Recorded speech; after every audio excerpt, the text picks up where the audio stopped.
Paano malalaman ang mga nahuhulog na natin o yung kabuuan ng naipon na natin sa pag-ibig? By the way, kung first time mo sa channel na to and gusto mo pa ng mga online tutorial videos katulad nito, please click the subscribe button. Merong tinatawag na virtual pag-ibig account kung saan pwede nating i-access yung account natin. Mag-login lang ako dito, click ko lang yung continue, at i-provide ko yung email address and password ko sa virtual pag-ibig.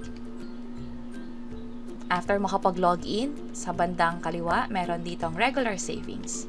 I-search ko lang dito halimbawa noong 2023, view contributions.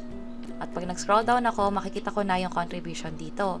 Ito yung mga nahulog ko na bilang voluntary member. Pero kung gusto kong i-check kung yung mga dati ko bang pinagtrabahuhan ay totoo ngang hinulog yung kinakaltas sa akin dito sa pag-ibig, pwede ko yan ma-verify dito. Halimbawa noong 2015, pwedeng ma-access yan dito. Sa katunayan, makikita mo rin kung kumita ba yung ipon mo sa pag-ibig.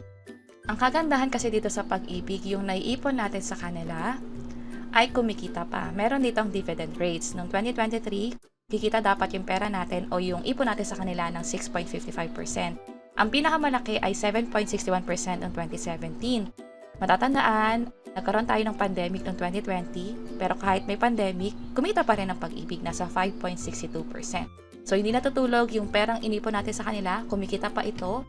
Ang kagandahan pa dyan ay kahit tumaas yung kinakaltas sa atin ng pag-ibig, ibig sabihin naging 200, tumaas din yung hinuhulog ng company natin o yung kumpanya pinagkatrabahuhan natin doon sa pag-ibig savings account.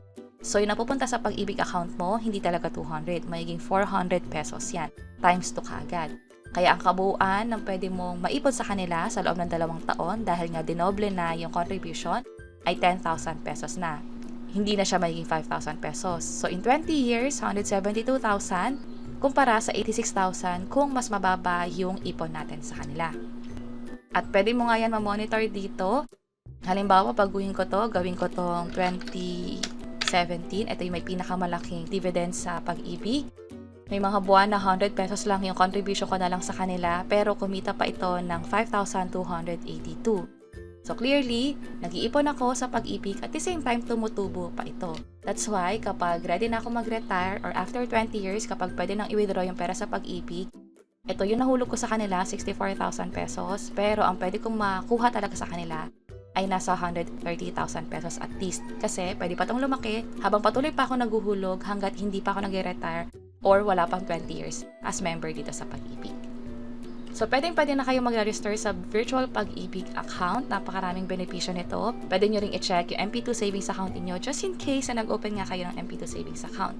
Pwede nyo nang i-check itong video tutorial sa bandang baba. Sana makatulong and see you sa mga next videos. Bye-bye!